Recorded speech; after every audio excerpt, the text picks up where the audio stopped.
Perkenalkan, saya Juni sebagai moderator malam ini dan partner saya Koyos. Halo Koyos. Yos, unmute.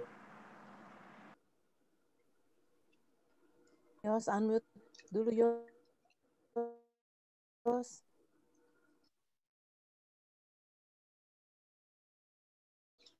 Yos lagi telepon. Koyos, nggak apa-apa, silahkan lanjut Juni. Oke. Bapak Ibu, sebelum kita mulai, mari kita awali webinar malam ini. Kita doa pembuka. Saya persilakan Sis Herianti Huta Barat.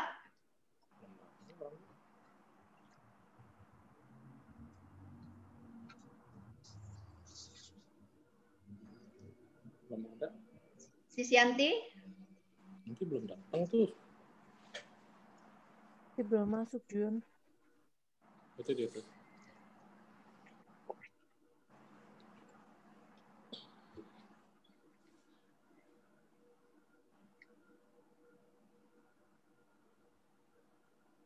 Oke, Sis Yanti silakan.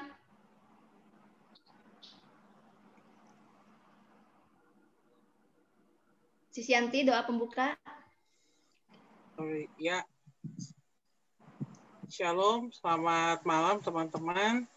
Selamat malam, Sis. Horas sama pendeta. Terkejut saya ini, Horas.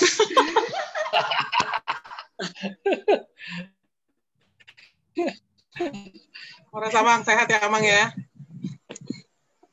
Mbak Horas, mau lihat nih. Wah. Oh, Asa Martangiang Mahita. Baik teman-teman, nanti subtitle-nya di bawah ya setelah acara. Kalau mau tahu tadi apa sih? Nggak ada yang gitu, cuma bercanda. Ya, mari teman-teman sebelum kita memulai webinar kita satu hati di dalam doa. Dalam nama Bapa, Putra, dan Roh Kudus. Amin. Amin. Ya Allah Bapa yang kami sembah dalam nama Tuhan Yesus Kristus, kami mengucap syukur kepadamu karena Engkau masih memberikan kehidupan dan kesehatan kepada kami hari ini. Kami bersyukur Tuhan karena komunitas JOD bisa melakukan webinar yang akan nanti dipandu oleh Pendeta Anwar Chen. Kiranya Engkau memberikan Roh Kudus-Mu kepada Amang Pendeta Anwar Chen agar apa yang dia sampaikan malam ini semua di dalam kuasa pengasihan Tuhan. Agar kami, para peserta, boleh mendapatkan firman yang daripada Tuhan Yesus saja. Berkatlah webinar ini dari awal, pertengahan, akhirnya, sehingga semua boleh berjalan dengan baik, karena Tuhan Yesus yang ampunkanlah dosa kesalahan kami Tuhan Yesus, sehingga kami selalu layak menerima berkat dan dalam nama Tuhan Yesus Kristus, kami serahkan doa permohonan kami ini ke dalam tangan-Mu. Amin. Dalam nama Bapa, Putra, dan Roh Kudus. Amin. Amin. Terima kasih, Sis Yanti. Sama-sama. Horas. Bapak Ibu, minggu lalu kita sudah membahas mengenai gelar-gelar Bunda Maria. Webinar malam ini kita akan membahas nama dan gelar Allah. Sebelum kita panggilkan narasumber kita, saya akan menyampaikan beberapa tata tertib selama seminar.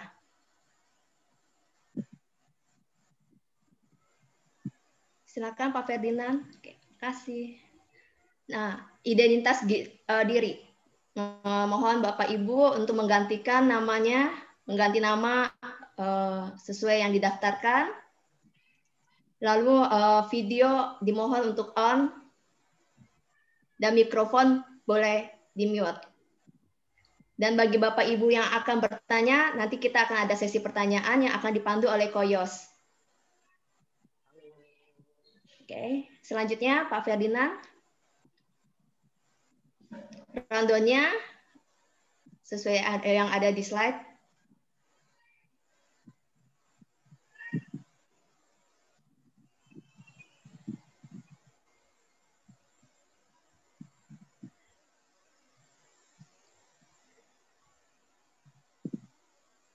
Ada istilah seperti ini, tak kenal maka tak sayang. Sebelum kita panggil narasumber, saya akan membacakan sedikit secara singkat biodata Acen. Silakan Pak Ferdinand.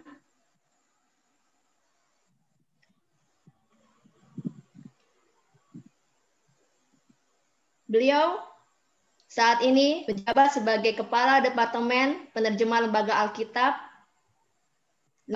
Indonesia. Pendidikan terakhir beliau menyelesaikan studi doktoral di Fakultas Studi Cambridge University UK. Demikian biodata singkat yang saya bagikan. Tanpa menunggu-nunggu lama lagi, sumber kita, Bapak Pendeta Anwar Chen. Silakan Bapak Pendeta. Ya, sekali lagi selamat malam buat kita semuanya ya. Shalom. Selamat malam. Shalom. Selamat malam Pak. Bapak. Yang saya pahami ini kelompok bersemangat ini. Ya.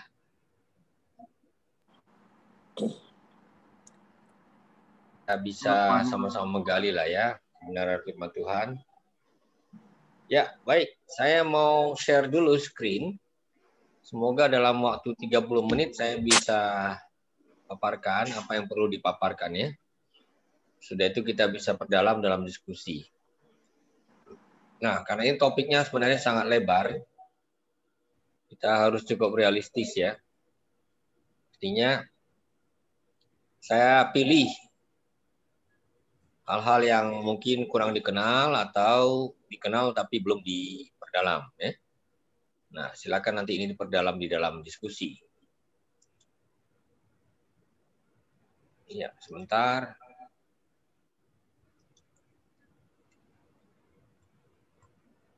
Nah, ini dia. Saya beri judul yaitu nama Allah dan Yahweh.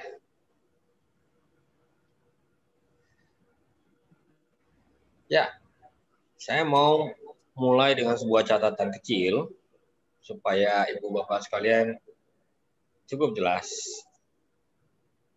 bahwa sebenarnya di Indonesia ini telah menjadi sebuah masalah besar ya di kalangan tertentu. Kalau di Gereja Katolik ini bukan masalah menurut saya, karena Gereja Katolik ini salah satu cirinya adalah memang ajarannya kuat.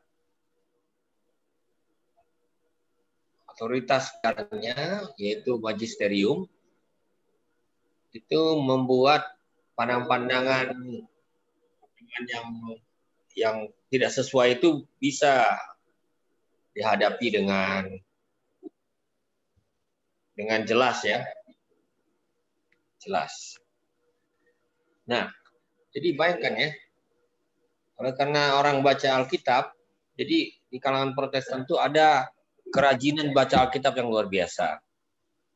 Hanya saja karena tidak punya otoritas pengajaran yang kuat, lama-lama orang merasa punya hak untuk interpretasi Alkitab gitu.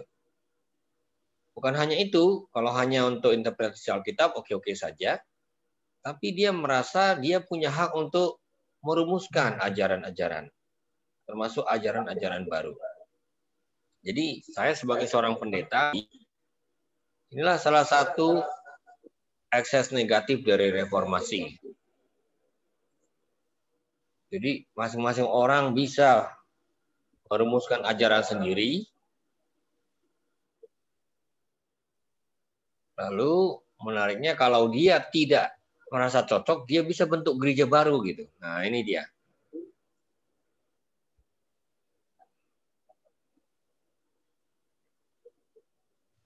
Baik.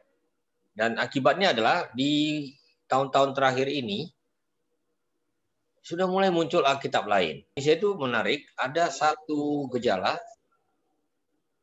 yang patut kita syukuri karena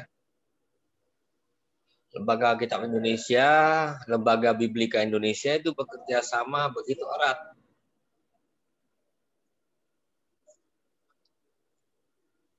Sehingga boleh dikatakan semua terjemahan Lembaga Alkitab Indonesia itu diakui sebagai terjemahan resmi oleh KWI.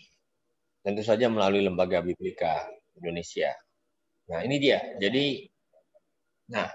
Jadi kelompok-kelompok yang bebas ini sebenarnya adalah kelompok-kelompok yang berani menerbitkan Alkitab sendiri, ya, yaitu Alkitab anti Allah pro Yahweh. Ini dia. Tahun 2000 terbit kitab suci Taurat dan Injil. Itu oleh satu kelompok yang bernama Bet Yeshua Mashiach.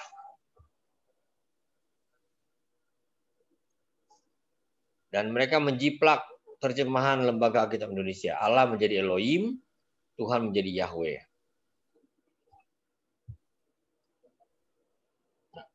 Lalu kitab suci umat perjanjian Tuhan 2 tahun kemudian. Itu jaringan pengagung nama Yahweh. Allah diganti Tuhan, Tuhan besar, hurufnya semua menjadi Yahweh. Ini kacau sekali, tidak ada beda antara Allah dengan Tuhan.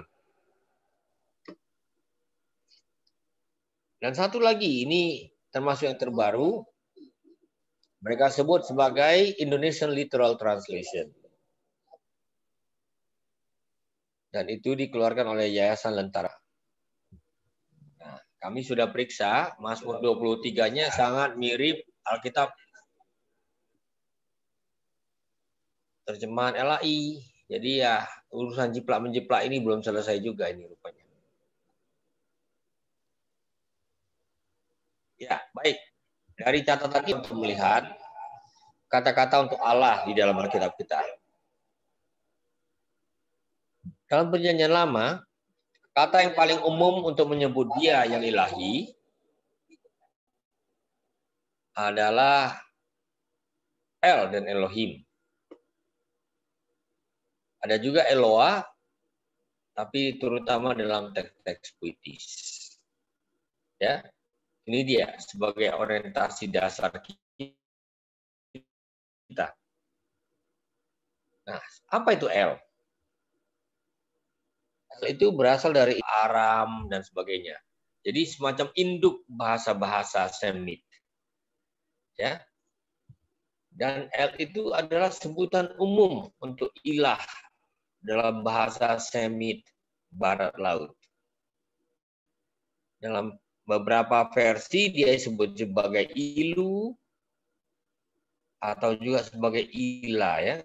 Tapi itu wajar-wajar saja ya bahwa ada perubahan-perubahan. Dan kadang-kadang takjub ya melihat bahwa kalau di Batak disebut Ina, di beberapa daerah Indonesia disebut Ine. Ada juga yang disebut dengan Inu. Jadi rupanya ada kebersamaan ya di dalam ucapan-ucapan dasar ini di antara bahkan suku bangsa yang ada di Indonesia. Jadi ini mirip-mirip dengan yang terjadi di zaman kuno itu. Nah, jadi dalam dunia Semit Barat Laut, El itu digunakan kadang-kadang sebagai sebutan, tapi kadang-kadang sebagai nama. Misalnya El, Meleh, itu El, sang raja. Nah, diyakini dalam teks-teks kuno ini bahwa El itu bersemayam di Gunung Suci sebagai kepala panteon. Jadi ada semacam dewan dari para dewa ya. Dan dia adalah bapa para dewa. El ini ternyata adalah dewa yang murah hati, kudus, bijaksana, dan penyembuh. Jadi rupanya konsep-konsep tentang Tuhan yang bermurah hati, bijaksana, yang memulihkan kehidupan manusia, itu sudah ada di dunia kuno sebelum ada Israel. Ini penting kita catat ya. Nah, jadi dari situlah kemudian kita melihat munculnya kata ilah. Dan tentu ini kata yang familiar ya dalam bahasa Indonesia. Itu berasal dari akar semit ya. Semacam alef gitu dengan lamet dengan he kalau dalam bahasa Ibrani. Nah, kita lihat variannya dalam bahasa Aram itu adalah elah dan Allah. Ya, lalu dalam bahasa Arab. Jadi itu membuat kita jadi sadar apa yang kita sekarang gunakan dalam bahasa Indonesia itu punya akar yang dalam sekali di rumpun Semit. Dan kalau ada orang menuduh bahwa kita itu menjiplak dari suku bangsa tertentu, karena ini adalah semacam rumpun bersama ya, akar bersama dari bangsa-bangsa yang kita anggap berbeda, padahal sebenarnya nenek moyangnya sama gitu. Jadi kalau orang misalnya membenturkan Israel dengan Arab, wah itu keliru sekali. Secara politik ya, mereka bermusuhan, mereka berebut tanah, tapi kalau diperiksa dari segi DNA, termasuk dari gejala kebahasaannya, wah mereka itu memang adalah seperti kita dengan orang Filipina atau bahkan lebih dekat lagi dengan orang Malaysia. Begitu dekatnya. Itu mirip-mirip dengan Elohim. Dalam bahasa Ugarit juga sudah ada. Dan tentu saja dalam bahasa Ibrani juga ditemukan. Ya. Ada sesuatu yang unik dalam bentuk Elohim ini. Nanti kita akan lihat kemudian hari. Misalnya, di Kejadian 1 ayat 1 dikatakan Bereshit bara Elohim et hashamayim. Menarik ya. Padahal Elohim ini sebenarnya adalah bentuk jamak. Tapi kita tidak menerjemahkan sebagai dewa-dewa. Kita menerjemahkan sebagai Allah. Karena walaupun dia jamak, dia bermakna tunggal.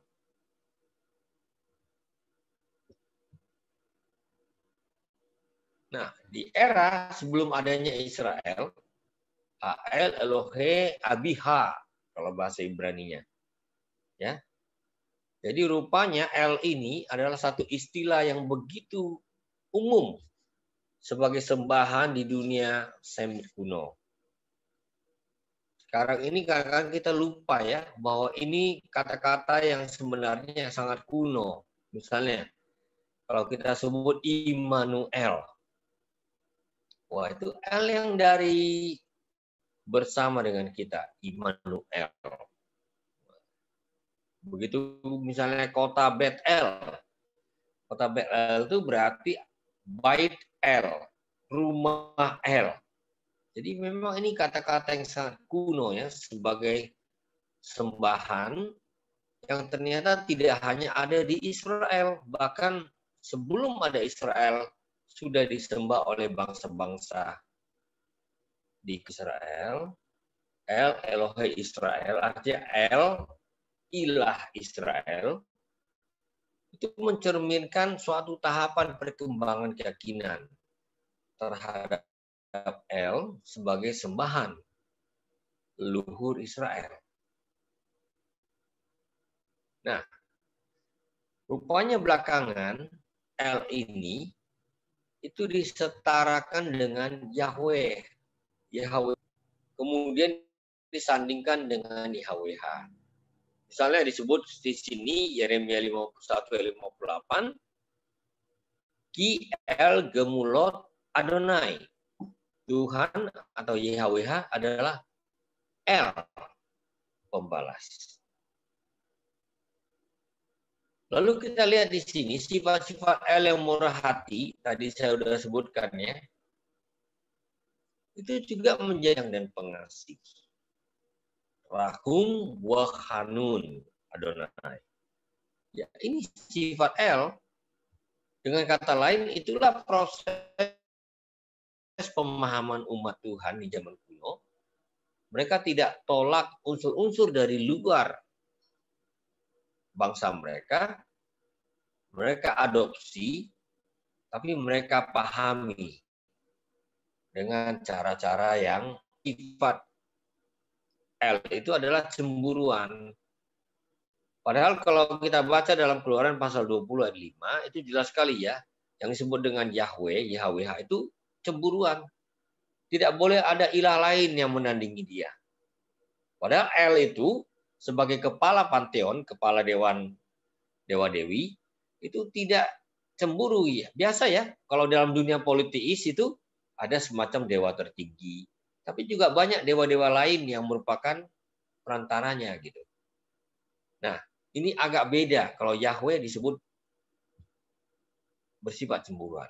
Ya, jadi memang ini sebenarnya sifat yang lebih cocok untuk dewi.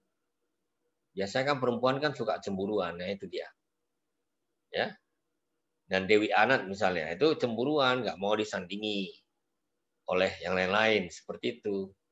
Jadi kita sebenarnya ketika baca Alkitab, kita menyadari, kita nggak bisa lepas dari konteks dunia kuno itu. Ya, saya rasa ini bukan masalah bagi umat Katolik, tapi bagi umat Protestan sering ada masalah. Kenapa? Karena maunya Tuhannya itu Tuhan yang tidak ada unsur-unsur politeisnya sama sekali. Semuanya maunya kalau boleh turun dari sorga. Gitu. Tapi Alkitab kita ternyata menunjukkan umat Israel itu dibentuk oleh pemahaman yang berakar pada dunia sekitarnya. Ini penting kita pahami supaya kita tidak mutlak-mutlakan gitu. Nah, misalnya kita bisa melihat berbagai sebutan El di sini. Ada El Olam, Allah kekekalan. Ada El Elyon, Allah yang maha tinggi. Ada juga El Shaddai, Allah yang maha kuasa. Khusus yang terakhir ini sangat terkenal ya di Indonesia ya, karena ada nyanyian yang sangat populer ya, El Shaddai. Ya. Tak perlu engkau gelisah, takut. Apa? El Shaddai kan gitu ya. Nah ini dia. Saya pikir teman-teman Katolik juga tahu lagu itu. Nah, bagaimana dengan El Olam? El Olam ini di dalam Alkitab kita disebutkan ketika berada di Berseba, Abram memanggil Yahweh itu sebagai El Olam, Allah kekekalan. Ya. Dan Olam itu artinya selama-lamanya ya. Itu mencerminkan gagasan transenden yang mencakup seluas-luasnya dimensi ruang dan waktu. Dan secara khas ditemukan dalam konteks kerajaan.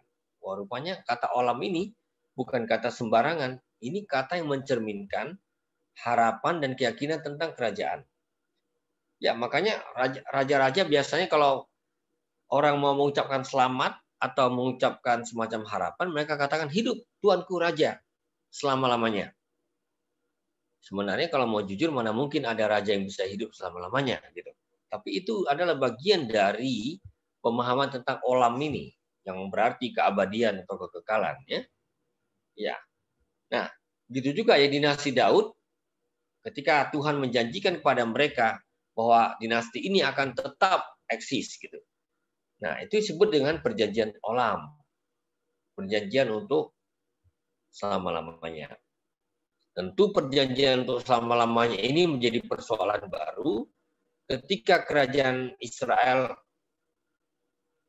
runtuh, ya, baik yang di utara maupun yang di selatan. Bagaimana dengan El Elyon? Ini adalahnya El yang maha tinggi. Dan ini nama yang digunakan rombongan Abraham dengan raja-raja di sekitar Sodom dan Gomora. Ya, di situ dia bertemu dengan Melkisedek, dan Melkisedek ini ternyata adalah raja dari Salem. Salem itu sebenarnya adalah bentuk pendek dari Yerusalem. Sehingga El Elyon ini, menurut para ahli biblika, Alkitab penduduk Yerusalem. Nah, Elyon itu menekankan karakter El atau YHWH sebagai pencipta dan penopang dunia. Nah, menarik, dalam satu teks, yaitu, maaf, ini bukan Keluaran tapi Ulangan ya, Ulangan pasal 32 ayat 8 sampai 9, Di situ disebutkan bahwa membagi-bagi bangsa-bangsa itu ke berbagai wilayah yang ada di dunia. Itu pemahaman yang muncul terkait dengan Elyon. Jadi dia adalah Tuhan di atas. Ya, itu teksnya saya tidak usah baca lah ya. Itu hanya sebagai referensi buat kita. Nah, satu lagi yang terkenal adalah El Shaddai. Dalam Keluaran 6 ayat 3 disebutkan, sebelum dikenal sebagai YHWH, yaitu Yahweh, ya itu ucapan hipotetis ya, karena tidak ada orang tahu lagi sebenarnya ucapan Yahweh itu apa gitu. Nah, Tuhan menampakkan diri kepada leluhur Israel sebagai El Shaddai. Menariknya, kan gitu ya. Kata Shaddai ini sendiri sebenarnya tidak diketahui lagi makna sesungguhnya. Jadi Alkitab kita begitu kuno sehingga ada bagian-bagian yang kita sebenarnya secara jujur harus katakan tidak ada seorang pun yang tahu lagi apa makna sesungguhnya. Ya. Lalu dari mana kita tahu Shaddai ini artinya yang maha kuasa? Disitulah kita kemudian meminjam padanan yang kita temukan di dalam Septuaginta. Septuaginta ini adalah terjemahan Yunani pada abad ke-3 sebelum Masehi. Itu dikerjakan di kota Alexandria, Mesir.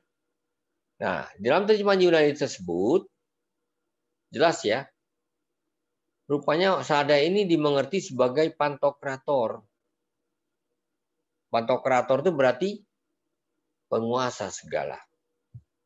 Berarti yang maha kuasa itu ya, makanya diterjemahkan sebagai yang maha kuasa.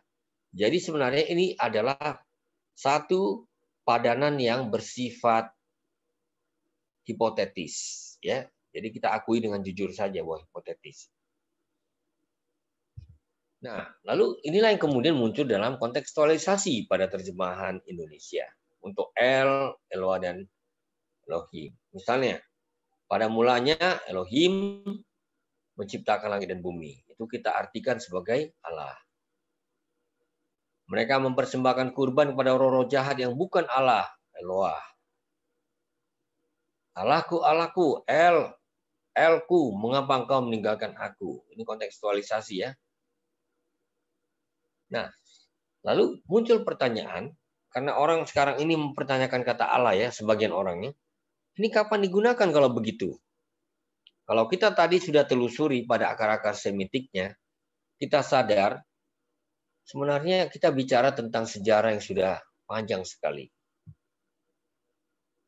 Misalnya ada inskripsi kuno yang digunakan oleh umat Kristen Ortodoks sebelum lahirnya Islam. Di situ sudah ada kata Allah. Makanya kita nggak mau terjebak untuk mengatakan bahwa Allah ini adalah milik eksklusif umat Muslim. Oh, terbalik. Karena Allah ini sebenarnya adalah satu istilah bersama ya yang sangat tua akar-akarnya. Jadi untuk istilah-istilah nama Tuhan, ilahi, kita nggak bisa bersikap eksklusif gitu. Bahwa kita yang punya dan kita yang berhak menggunakan sendiri. Jadi ini sampai sekarang digunakan di berbagai negara seperti Mesir, Irak, Aljazair, ya. Saya masih ingat waktu saya menghadiri sebuah konferensi di Kairo, wah, Muslim itu menggunakan kata Allah, seperti itu. Tulisannya juga persis sama, tidak ada beda. Jadi kalau hanya bertahan bahwa istilah tertentu, memang disitulah jebakannya. Karena fakta adalah bahwa ada banyak hal-hal yang kita miliki bersama. Istilah-istilah yang bunyinya persis sama. Bahkan sejarahnya juga bertumpang tindih. Berbeda-beda satu sama lain. Sesuai dengan keyakinan atau sistem keyakinan yang kita anut. Nah, kita lihat lagi kata Allah dalam terjemahan Yunani Melayu juga sama ya. Ya. Jadi 400 tahun yang lalu itu sudah digunakan, diteruskan oleh pendeta Broverius, ya, kata Allah itu, lalu diteruskan juga oleh terjemahan terkenal, yaitu oleh Ledecker. Nah, mari kita lihat Eloah Elohim. Memang ini adalah bentuk sekunder dari El, ya, kalau kata Eloah. Dan itu berasal dari ilah. Bayangkan ya, teks-teks Ugarit.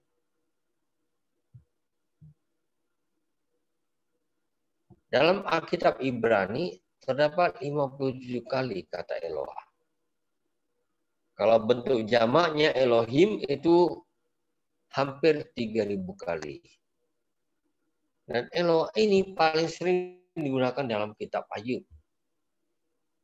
Ya, dan juga kitab-kitab puitis. Tadi sudah disebutkan juga. Apa dipahami sebagai pluralis majestatis gitu.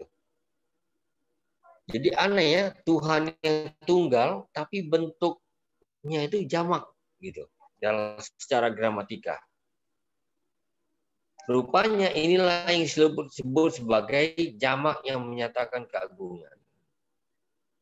Dan itu sebanding misalnya dengan, ya, kalau Presiden Indonesia mengumumkan sesuatu, kami Presiden Republik Indonesia.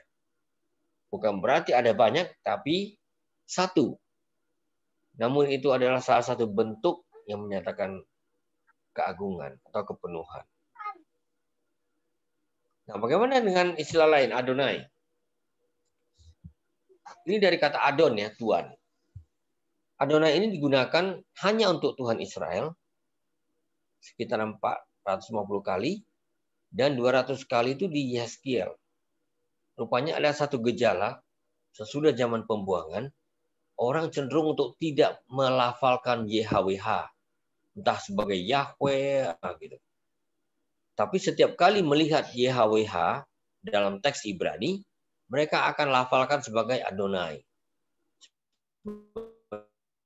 Nah, ini berarti Tuhanku atas dunia dan bangsa-bangsa. Jadi kalau orang sekarang, termasuk umat Yahudi sekarang, kalau dia membaca teks Ibrani, dan kalau dia melihat ada kata YHWH, dia akan baca Adonai. Menarik ya? Dia tidak langsung baca sebagai Yahweh, tapi dia baca sebagai Adonai. Jadi gerakan-gerakan yang ingin menghidupkan kembali kata Yahweh, Yehuwa. Nah, mari kita lihat sedikit tentang YHWH ini.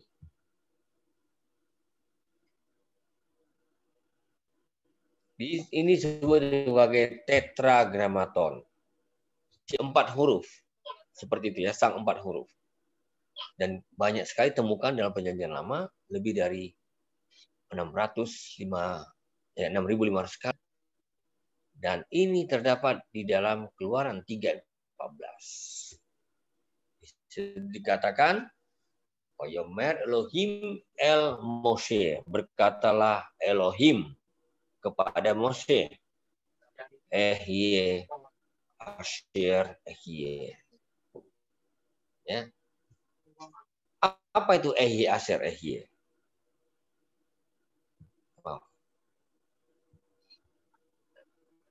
Aku mengutus aku, kata Musa. Apa namanya? Ternyata Tuhan tidak jawab langsung. Masa engkau tidak tahu namaku adalah Yahweh? Dia nggak jawab begitu. Dia jawab dengan mengatakan Ehye Asher Ehye. Aku ada yang aku ada.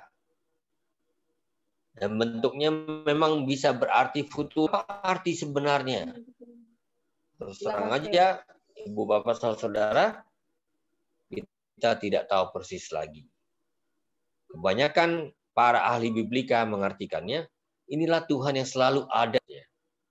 Jadi lebih menekankan kehadiran Tuhan bersama dengan umatnya sampai kapanpun. Jadi ini adopsi yang unik. Bahkan Yahweh sebelum tahun 1200 tidak temukan di inskripsi Semitik manapun. Teks Semit Barat yang pertama kali menyebut YHWH adalah stela Raja Mesa. Stela itu semacam apa ya? Monumen ya.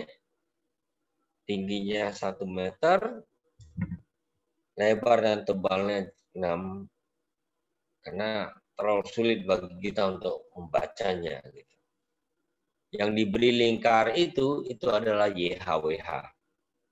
Sayang tidak bisa saya zoom di sini.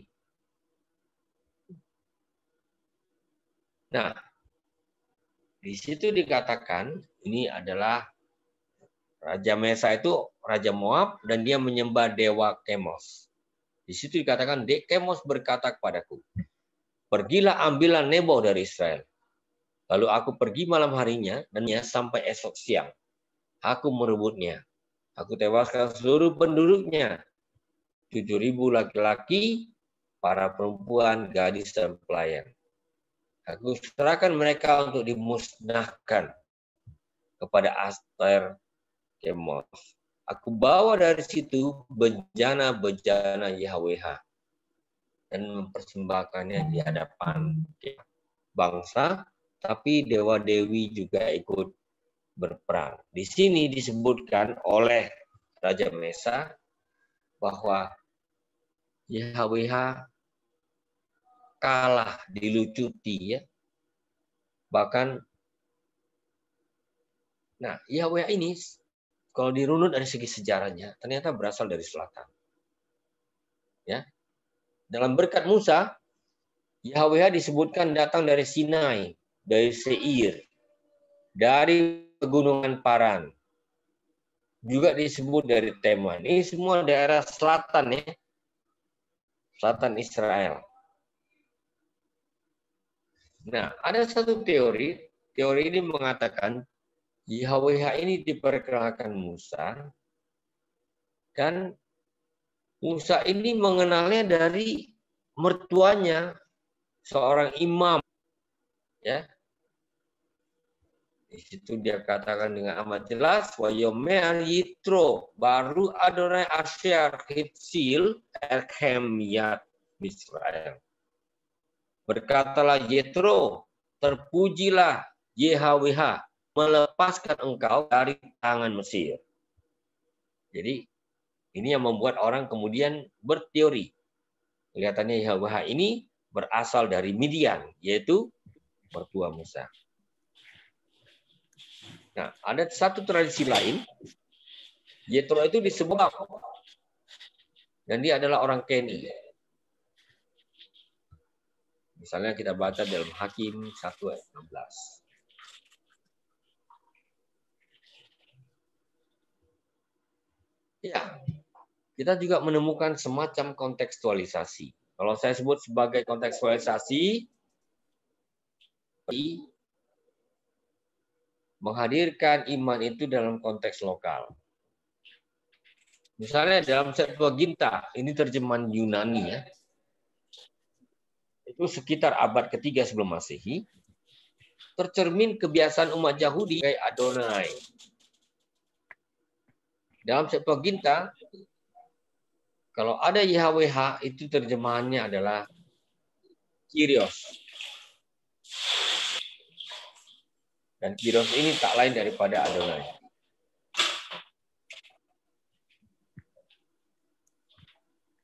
Rupanya Yesus juga punya kebiasaan yang sama.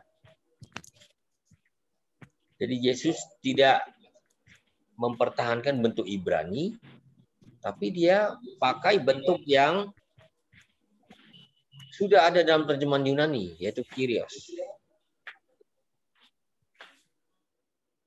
Misalnya waktu dia berbicara kepada iblis di padang gurun, dia katakan, palin gegraptai, sekali lagi tertulis, ok eperaseis kurion tu, jangan engkau mencobai YHWH, tapi di sini tertulis Kurios, Tuhan, Adonai, Allahmu. Ini menarik ya. Jadi rupanya kontekstualisasi upaya untuk dilakukan di dalam kitab suci kita. Lalu orang bertanya, kenapa ada kata Jehovah? Misalnya, salah satu terjemahan terkenal, ini terutama di kalangan Protestan ya, adalah King James Version. Di pasal 6 ayat 3, Keluaran dikatakan, and I appeared unto a but by my name Jehovah was I not known to them. Ini adalah sebuah transliterasi ya terhadap YHWH. Apakah ini dapat dibenarkan? Kita akan bisa lihat sebentar. Tanya saja, tidak usah saya baca. Nah, dalam bahasa Batak juga ada ya. Kalau orang baca Bibel bahasa Batak Toba, di situ ada kata Jehovah. Dibaca Jehovah. Karena dalam bahasa Batak kuno dulu tidak ada kata kata W. Tidak ada huruf W. Sehingga semua W menjadi B. Udah jelas ya. Jehovah menjadi Jehovah. Andai kata ini untuk nama seorang gadis sekarang ini, Mawar akan menjadi Mabar. Karena memang itu salah kaprah gitu. Dalam teks Ibrani yang disalin oleh kaum Masoret, ini salah satu kelompok penyalin yang luar biasa setia. Setiap kali ada kata YHWH, mereka bubuhi vokal A, O, A. Dari mana kata AWA ini? Maksud mereka dengan membubuhi vokal ini adalah nanti kalau kalian membaca, melihat huruf vokal ini, jangan baca YHWH Adonai. Nah, umat Kristen yang tidak mengerti ini, mereka bacakan itu vokal itu ke dalam konsonannya. Muncullah kata Jehovah. Salah kaprah. Dan salah kaprah ini makin berterima sejak zaman Paus Leo X.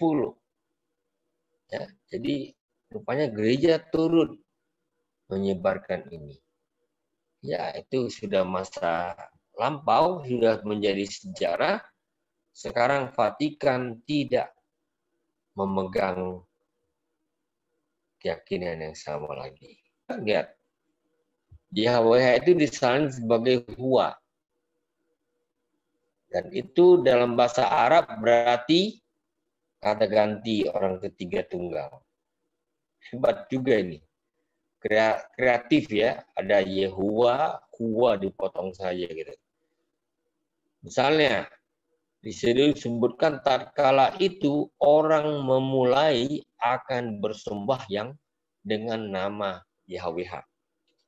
Ya, contoh-contohnya saya tidak usah baca, hanya semacam contoh tambahan saja. Nah, terjemahan Klinker abad ke-19 menggantikan YHWH ini dengan sebutan Tuhan, huruf besar semua. Ya. Sampai sekarang inilah yang kita ikuti. Kalau Bu Bapak sekalian membaca kitab suci kita, nah, dalam Perjanjian Lama itu banyak Tuhan hurufnya besar semua. Ini sebenarnya adalah sebuah pelafalan untuk YHWH. Jadi kita tahu itu adalah YHWH, tapi kita baca sebagai Tuhan.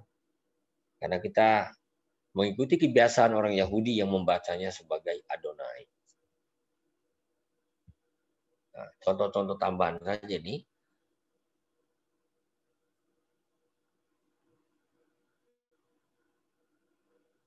Ya, saya akan merangkum sekarang ini. Jadi dalam terjemahan baru, Tuhan itu menyalin pengucapan YHWH. Kita sudah tahu ya. Dan nama YHWH sebenarnya tidak dihilangkan. Tapi disalin menurut penyebutannya oleh umat Yahudi.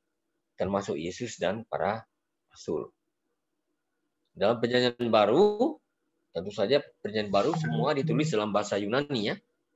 Tidak ada satu teks pun yang memuat kata YHWH atau Yahweh.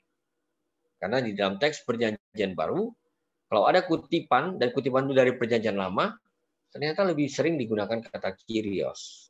Artinya Tuhan. Dan jangan lupa ketika Yesus disebut Kyrios, nah itu membuat kita jadi bisa bertemu lagi dengan orang Yahudi dan berpisah jalan. Kenapa? Kalau disebut Kyrios, berarti Yesus itu ilahi.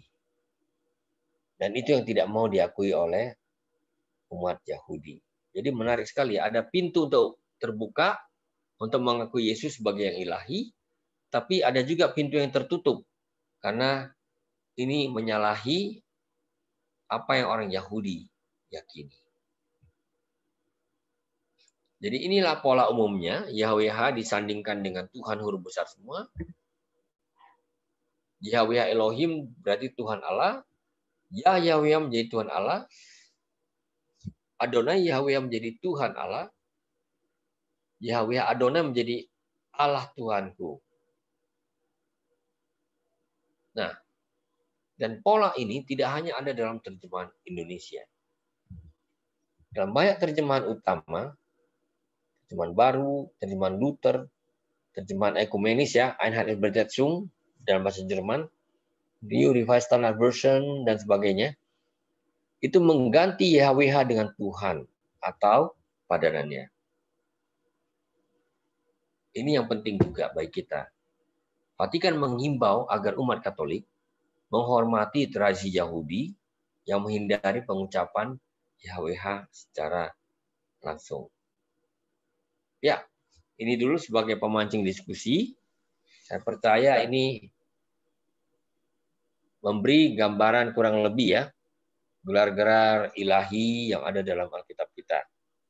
Dan bagaimana gelar-gelar ini tidak hanya dalam Alkitab, tapi juga dikontekstualisasi ya, dalam pemakaian oleh umat dan juga dalam terjemahan-terjemahan Alkitab.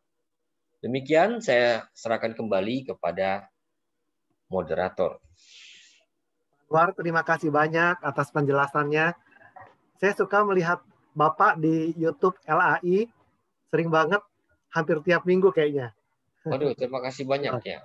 Bagus sekali, banyak mendapatkan pengetahuan yang saya tidak pernah memperoleh sebelumnya. Terima kasih banyak. Ya, terima kasih Pak. Ada yang bertanya dari Pak Michael, Pak Pendeta Anwar mohon penjelasannya.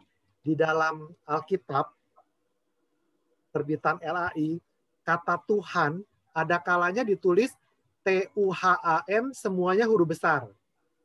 Tapi ada juga di bagian-bagian tertentu Tuhan T-nya saja yang huruf besar. Perbedaannya apa, Pak? Terima kasih. Ini sudah terjawab melalui apa yang kita sajikan tadi. Tapi saya terangkan lagi ya, supaya lebih jelas. Jadi Tuhan kalau huruf besar semua, itu adalah semacam pelafalan terhadap YHWH. Saya ulangi lagi ya. Orang Yahudi sesudah masa pembuangan, itu betul-betul meyakini YHWH ini begitu sakral. Mereka tidak layak mengucapkannya dengan bibir mereka yang najis. Oleh karena itu kalau mereka menemukan kata YHWH dalam teks Ibrani, yang mereka panggil itu apa? Adonai. Adonai itu berarti Tuhanku. Itu menarik juga itu. Ya. Dan itu yang kemudian dalam terjemahan Yunani di Alexandria, kita jangan lupa ya, orang Yahudi juga tinggal di diaspora. Lalu ketika lingua francanya, bahasa pengantarnya menjadi bahasa Yunani, mereka berani memulai satu proyek penerjemahan pertama di dunia yang paling lengkap. Nah, ketika mereka menerjemahkan, menariknya, mereka tidak salin YHWH sebagai YHWH.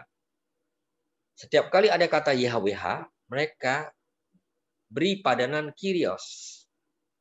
Dan Kyrios itu artinya Tuhan.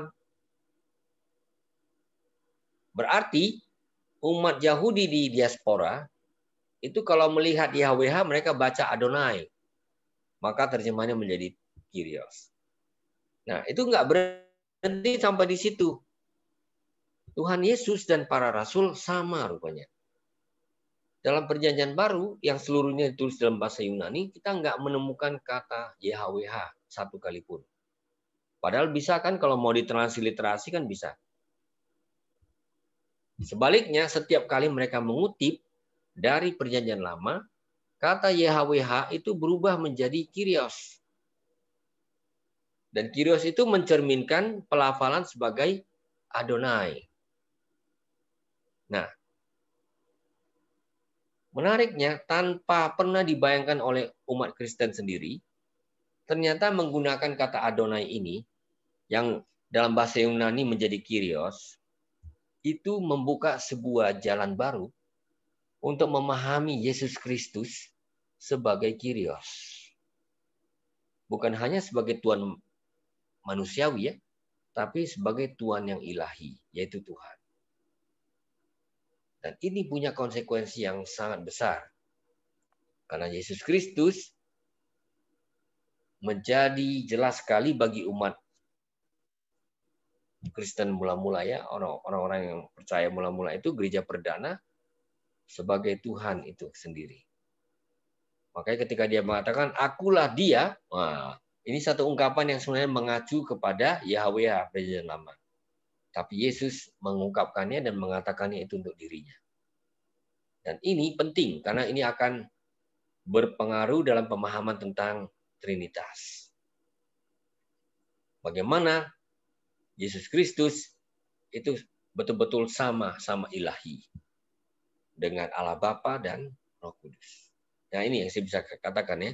Jadi di balik penulisan Tuhan yang huruf besar itu, di situ ada pemahaman tentang bagaimana dia diperlakukan sebagai yang maha suci, yang tidak boleh diucapkan sembarangan, ya. Lalu yang kemudian dibaca sebagai Kyrios, yaitu Tuhan. Sengaja digunakan huruf besar semua supaya jelas, wah ini YHWH ini. Seperti itu. Wah, agak panjang lebar saya, ya. Pak, kalau misalnya bisa nggak dibilang gini, kalau kata Tuhan TUHAN-nya besar semua, huruf kapital, itu hanya ada di perjanjian lama. Di perjanjian baru. Tepat. Tepat sekali. Terima kasih, Pak. Waduh, ini langsung jelas konklusinya. Nah, sekarang dari Ibu Resti. Ibu Resti bertanya, Pak, apakah misteri dari keilahian ini tersembunyi bagi beberapa orang? Ya, tentu saja, ya. Kita harus mengakui, ya, walaupun saya harus interpretasi, ya, apa yang dimaksudkan dengan Ibu Resti ini, ya. Ya. Artinya untuk bisa memahami apa yang ditulis dalam Alkitab, saya bicara terutama tentang Yesus ini khususnya, ya. Kalau YHWH rasanya nggak ada soal, ya. Pembaca Alkitab bisa memahaminya sebagai pencipta langit dan bumi, sebagai yang tunggal itu. Tapi kalau kita sudah bicara tentang Yesus, manusia dari Nazaret, wah ini menyimpan misteri yang sangat besar. Bagaimana manusia ini bisa diyakini sepenuhnya sebagai yang ilahi. Nah, tapi itulah yang membuat kita sadar kita membutuhkan kitab suci untuk bisa menyingkapkan pemahaman itu. Misalnya, ini masa-masa kita menjelang Natal, ya. Salah satu teks yang paling penting di situ adalah Yohanes 1 ayat 1, lalu Yohanes 1 ayat 14. Pada mulanya adalah Logos, diterjemahkan firman.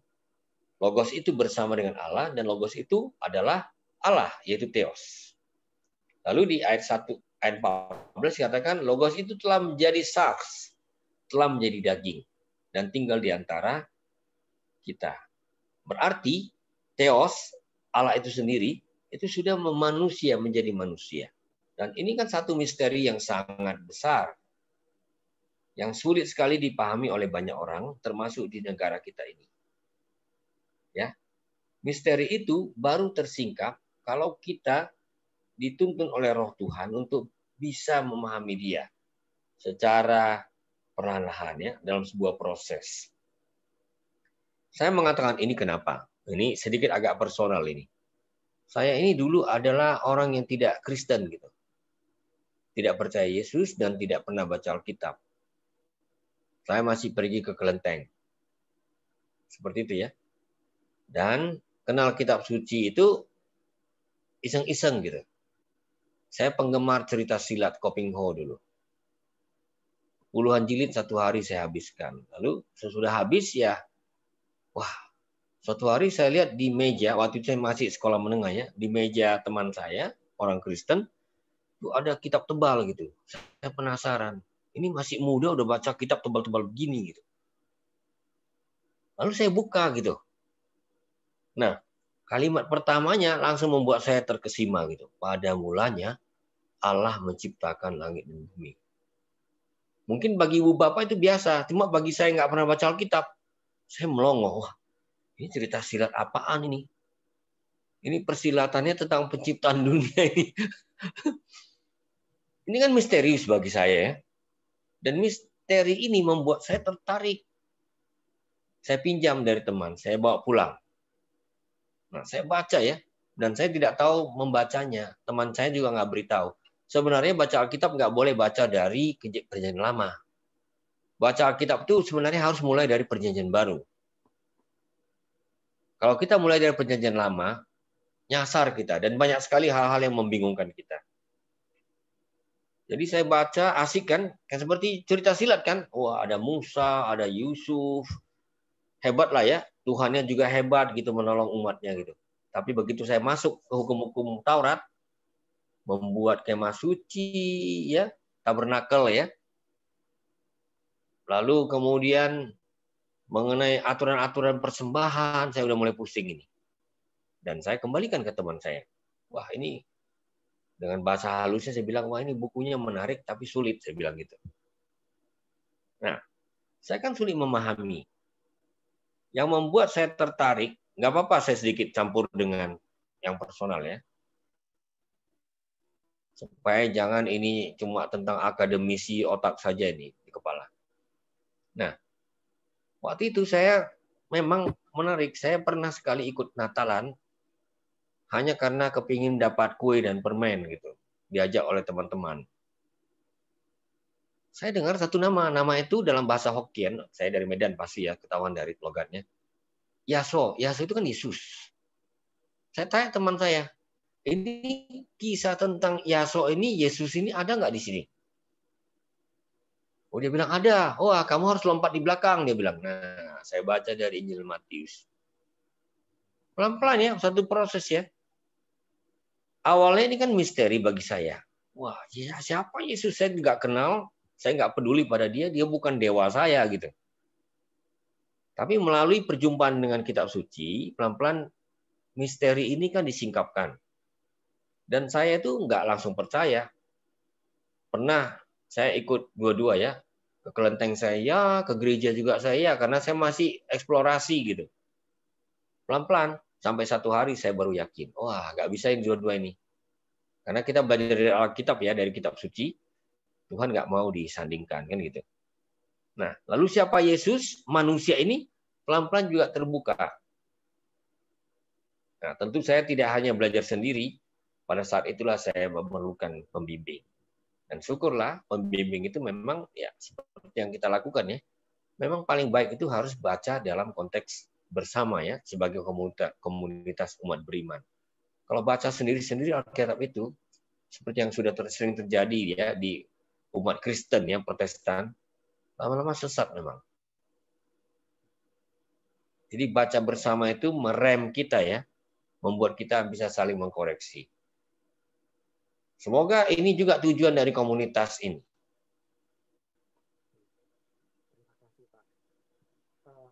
Ya, ini yang saya bisa jawab ya Ibu, Pak. Ya, Ibu ya, Ibu.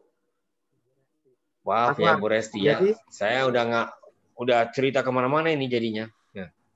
Sebenarnya misteri ilahi, misteri Tritunggal misalnya, itu terbuka bagi orang. Itu sulit sekali dimengerti sebenarnya. Kan pertanyaan Bu Resti itu, apakah misteri dari keilahian itu tersembunyi bagi beberapa orang? Jadi, kalau Roh Kudus itu bekerja, seharusnya tidak ada yang tersembunyi ya Pak ya? Ya, kalau kita merespon, karena Tuhan juga nggak mau otoriter ya. Dan sering sekali orang berpikir orang bisa menangkap misteri ilahi itu. Ya, termasuk melalui akal budi ya, rasio. Tapi ya banyak yang sudah mengkonfirmasi ini, termasuk pengalaman saya sendiri, ternyata nggak bisa. Tapi menariknya kalau kita tidak 100% resisten ya, kita dengan tenang mengikuti, kita bahkan mulai berdoa, awalnya terbata-bata gitu.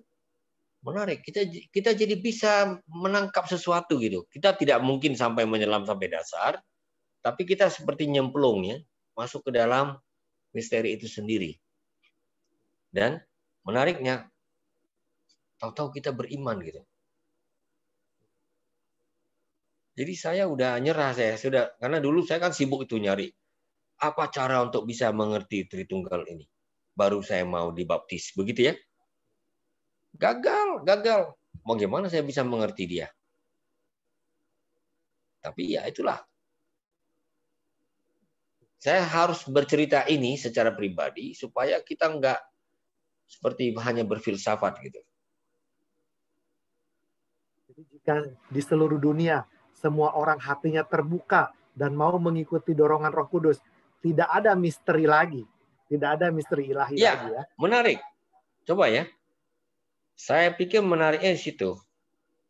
Sebenarnya Injil ini termasuk Tuhan dengan beragam nama yang menjadi fokus perhatian kita pada hari ini kan sebenarnya nggak bisa dimengerti suku-suku bangsa di dunia. Nggak bisa kan? Sesuatu yang asing kan? Tapi menarik, sejarah misi di seluruh dunia menunjukkan Injil, kabar baik itu bisa mempenetrasi budaya-budaya. Dengan sebuah proses tentunya perjumpaan. Dan ketika itu sudah bertemu, nah misteri itu tersingkap. Siapa sesungguhnya pencipta dunia ini? Kenapa dia perlu hadir sebagai anak, putra gitu ya? Lalu kenapa putra ini harus pergi lagi supaya Roh Kudus bisa turun? Ya itu menarik. Dari senyumnya, saya rasa Ibu Resi sangat puas dengan penjelasan Pak Anwar. Dan selanjutnya, pertanyaan dari Pak Bayu. Pak Pendeta Anwar, apakah ada gelar Allah yang berbeda dan unik dalam kitab Deuterokanonika yang ada di dalam Deuterokanonika yang tidak ada di kitab lain? Jadi hanya khusus di Deuterokanonika. Mengingat menurut info Bapak, ahli kitab Deuterokanonika ini. Ini pertanyaan yang sangat sulit ini. Saya harus akui ini pertanyaan yang sangat sulit ya. Setahu saya di Deuterokanonika, ya Tuhan itu disebut Theos ya. Seperti itu. Mungkin ada 1-2 pantokrator seperti itu ya. Apakah ada yang sungguh-sungguh unik lain daripada yang lain? Saya rasa tidak.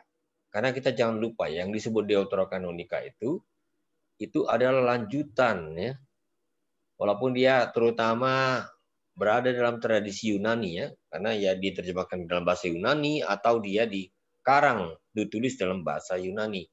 Tapi dia nggak pernah lepas dari akar Ibraninya. Jadi kalau ada orang pikir Deuterokanonika seperti sesuatu yang baru, yang lepas dari yang lain-lain, itu keliru besar. Enggak. Itu lanjutan, yang nulisnya adalah orang Yahudi. Sebagian karena memang mereka harus berhadapan dengan arus Yunani gitu. Kalau iman kita lagi diaduk-aduk oleh satu peradaban baru yang memang bergengsi ya. Waktu itu memang ya Yunani paling bergengsi ya. Sesudah Alexander Agung menaklukkan seluruh Laut Tengah, wah Yunani itu menjadi ya dia itu adalah murid Aristoteles kan gitu ya. Wajar kan? Wah ini murid orang hebat ini. Dia bercita-cita untuk menyunanikan semua dan orang Yahudi kan nggak mau telan yang begitu. Peradaban yang mau sehebat Aristoteles pun mereka pikir oh kami punya Torah. Masa Torah kami kalah dengan filsafat Yunani? Seperti itu. Ya. Kalau saya bahasakan dengan populer ya, Nah, jadi tulisan-tulisan Deuterokanonika itu mencerminkan sebuah pergulatan identitas ya di arus pusaran Yunani. Kalau bangsa lain itu tinggal telan, wah kalau kita Yunani pokoknya kita bergengsi. Kalau Yahudi tidak mau. Jadi ada dua pilihan bagi mereka. Saya agak lebarkan sedikit ya. Pilihannya adalah resistensi atau mereka melakukan semacam asimilasi, tetapi bukan asimilasi yang menyerah gitu. Tetapi asimilasi yang mempertemukan tradisi iman leluhur mereka dengan pemikiran-pemikiran Yunani.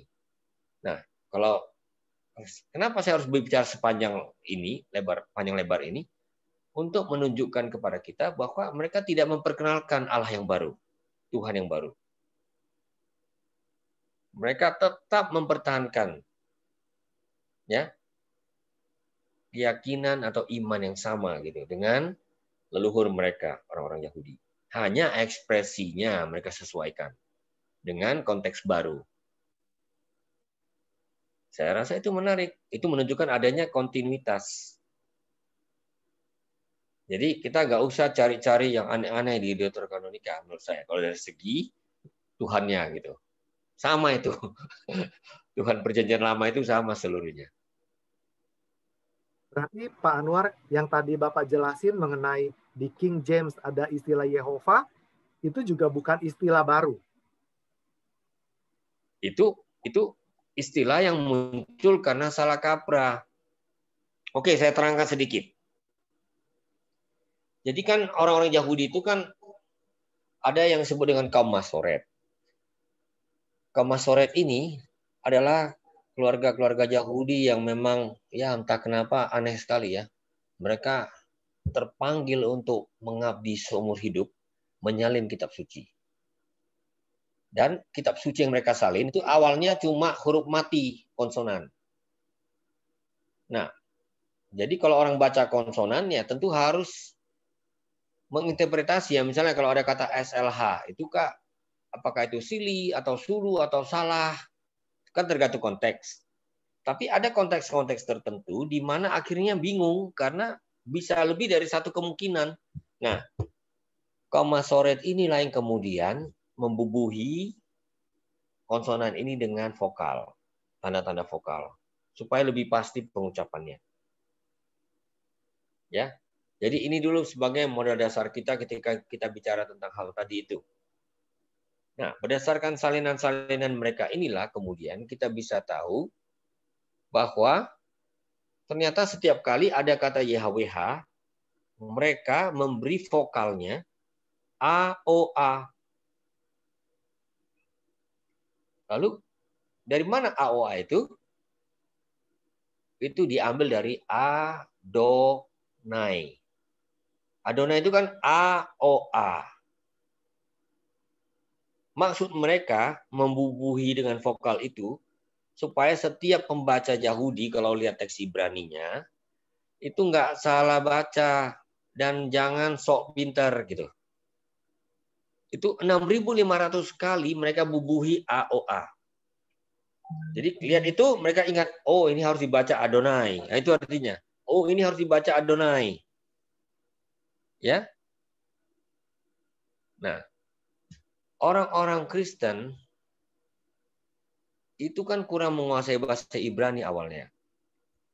Dengan pengecualian Bapak Gereja seperti Hieronymus. Hieronymus itu memang manusia unik.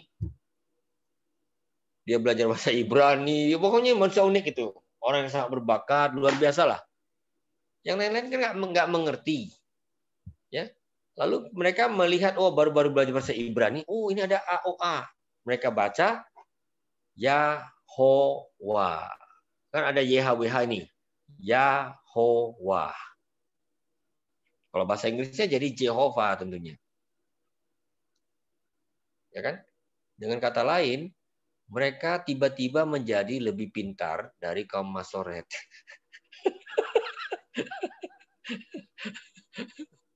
Ya, ini yang sudah dikoreksi. Makanya ya, ini posisi resmi dari Vatikan ya. Kalau sudah YHWH itu kita nggak tulis lagi sebagai Yahweh atau apapun. bacalah sebagai Adonai. Atau dalam bahasa Indonesia Tuhan. Mungkin dalam bahasa Latin menjadi, ya kalau Tuhan dalam bahasa Latin apa? Kalau Deus Allah ya. Dominus ya. Ya. Dominus dalam bahasa Latin. Seperti itu. Jadi saya kira cukup jelas tentang ini. Kenapa sampai terjadi demikian? Makanya kita yang menerjemahkan kitab suci menghormati tradisi ini. Ada YHWH 6.000 sekian kali, kita ganti menjadi Tuhan. Huruf besar semua. Ya. Pertanyaan selanjutnya. Semoga cukup jelas ya. Ya, jelas. Thank you, Pak. Dari Pak Albert Wawo. Pak Pendeta Anwar, apakah perbedaan antara Tuhan dan Allah? Apakah di dalam doa kita, ketika kita menyebut nama Tuhan, berarti kita juga menyebut nama Allah? Ya, terima kasih. Ini beda tipis ini. Tuhan itu sesuai dengan akarnya ya, Tuan. Dalam bahasa Melayu sendiri, Tuhan itu berakar dari kata Tuan. Ya. Dan kalau kita tarik ke akar Ibraninya, itu berasal dari kata Adon. Adon itu artinya Tuhan, Tuan ya, penguasa. Kalau orang menyebut yang ilahi itu sebagai Tuhan, dia lebih mempersepsikannya sebagai yang maha kuasa, penguasa. Kan seperti itu. Nah, apa beda dengan ilah? Ilah itu kan kalau kita tarik akarnya lagi tadi itu kan il. Il itu ya menurut kajian dari para ahli umumnya dikaitkan dengan yang kuat. Karena kuat dia disembah. Dengan kata lain, bedanya sangat tipis. Yang satu lebih ke soal kekuasaan, yang satu juga kekuatan yang disembah gitu. Jadi memang ini semacam sinonim gitu ya. Walaupun ada sedikit beda tekanan. Yang satu menekankan kekuasaan, satu menekankan bahwa dia adalah ilah yang patut disembah. Dan itu tidak menjadi soal pada waktu kita berdoa, kita mau bilang sebut kata Tuhan atau maupun sebut kata Allah. Ya okay. itu silakan saja. Malah menariknya, kalau kita pakai iman perjanjian baru, bahkan yang paling sering itu malah disebut Bapa ya. Umat Kristiani itu paling hobi menyebut Tuhan itu Bapa gitu. Nah, itu dia. Ya. Nggak terlalu suka yang terlalu berjarak seperti itu. Pertanyaan selanjutnya dari Swiss nih, pertanyaan selanjutnya nih. Oh, dari Swiss. Wah, luar biasa. Ya. Dari Ibu Roni, Pak Pendeta, di Swiss ini pernah datang satu orang pendeta dalam satu persekutuan doa. Dan ia mengatakan bahwa sebutan Tuhan dan Yesus tidak boleh diganti. Harus menggunakan bahasa Ibrani. Bagaimana pendapat Bapak? Wah, sudah jelas ya, saya tidak setuju. Kenapa saya tidak setuju? Karena iman Kristiani kita itu, iman perjanjian baru itu, nomor satu, cirinya adalah inkarnasional. Jadi dia tidak mempertahankan bentuk-bentuk aslinya. Jadi Tuhan kita itu enggak Tuhan yang picik gitu, yang bisa disempitkan kepada satu bangsa. Oke, kita mengakui dia punya bangsa pilihan bernama Israel. Ya. Dia menggunakan bahasa Ibrani. Tapi kita jangan lupakan Alkitab adalah, kitab suci kita itu adalah sebuah kesaksian yang amat menarik. Kenapa? Tuhan kita berbahasa Ibrani, berbahasa Aram, kemudian berbahasa Yunani. Kita nggak punya satu bahasa suci seperti agama lain. Enggak. Oleh karena itu, apalagi ketika Yesus datang sebagai manusia, ya, firman itu telah menjadi daging, telah menjadi manusia.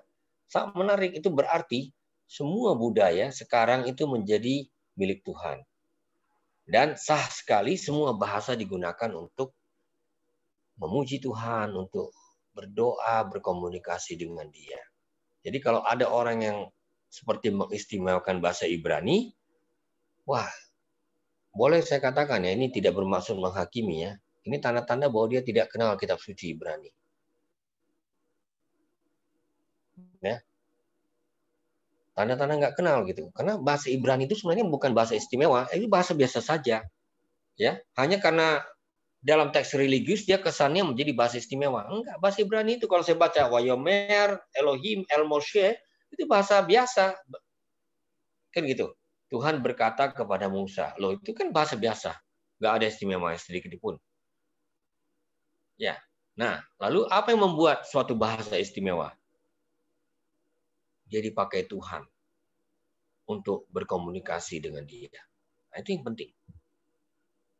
Jadi ya, syukurlah ada yang tahu bahasa Batak, makanya tugas kita Lembaga Alkitab Indonesia ini bersama-sama dengan ya tim dari LBI ya, kita bersama-sama menghadirkan sabda itu dalam bahasa-bahasa lokal. Bahasa yang paling akrab dengan hati. Itu maunya Tuhan itu kita kalau berbicara dengan dia dalam bahasa yang paling akrab dengan hati kita. Jadi karena memang terakhir-terakhir ini ada gejala begini, seperti juga gejala di umat beragama lain. Kadang-kadang yang disebut umat Kristen ini ada juga kelompok tertentu itu suka ke Ibrani-Ibranian gitu. Kalau memberi salam juga bahasa Ibrani gitu. Shalom aleichem b'shem Yeshua HaMashiach. Ngapain? Itu enggak ada bedanya dengan mengatakan selamat siang, selamat pagi, shalom, salam, sama aja. Yang tadi yang sudah nyapa saya di awal kan, Horas, ya sama. Ini ya, ini bukan hanya bercanda ya Bu ya, ini betul-betul saya serius mengatakan ya. Makanya lihat ya kan menarik. Perjanjian lama itu ditulis dalam dua bahasa. Bahasa Ibrani paling banyak, lalu ada sedikit bahasa Aram. Yaitu di kitab Ezra dan kitab Daniel. Tapi aneh ya, begitu kita baca perjanjian baru, seluruhnya bahasa Yunani. Ini aja sebuah fakta yang membuat kita sadar, oh Tuhan nggak pilih bahasa rumahnya. Ya, saya harap ini cukup jelas ya. Tapi ada juga gejala yang baru nih yang menurut saya ini loh Pak Anwar,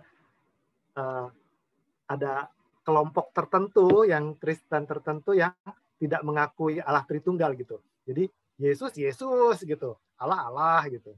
Jadi mungkin itu yang mereka ya udah Yesus nggak boleh diganti-ganti, Tuhan gitu.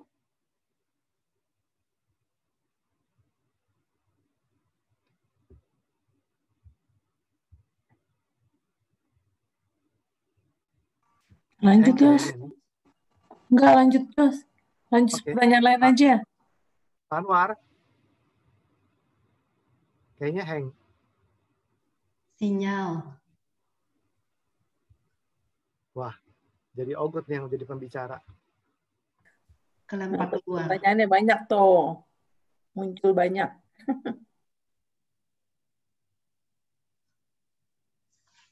Kita tunggu Pak Anwar ya. Om Yos aja yang terangin, Om Yos. Jangan.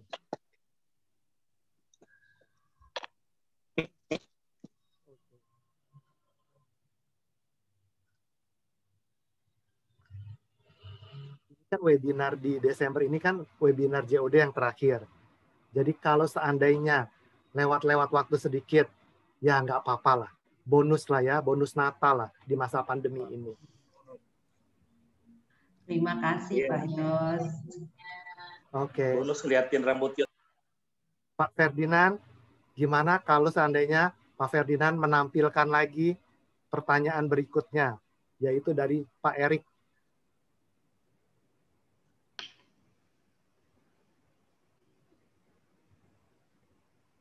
Saudaraku yang terkasih Erik, terus terang saya juga tidak mengerti maksud pertanyaan Pak Erik ini. Ngapain banyak? Kata Aba, maksudnya mau artinya apa, atau dari bahasa mana, atau pertama kali dipakai tahun berapa, atau apa gitu loh. Pak Erik luas sekali pertanyaannya ya. Oke, Saya rasa kalau yang dijelaskan aja kata Aba. Pak Anwar udah masuk tuh. Pak Anwar udah masuk tuh. Ya. Pengertian kata Aba itu maksudnya apa? Karena itu kan hanya pakai dari Yesus saja itu sekali. Dan hanya sekali di Alkitab kalau saya nemuin sih ya. IPA itu juga dari bahasa, dari perjanjian lama awalnya juga seperti itu gimana. Oh ya, baik. Pak Anwar, selamat bergabung kembali. Terima Ini ada kasih. salah satu ahli Taurat, Pak Erik. Mohon penjelasan betul. tentang kata Aba. Oh, kata Aba itu dari bahasa Aram. Bahasa Aramnya artinya Bapa. Ya, satu sapaan yang ya cukup menggambarkan hubungan yang dekat ya.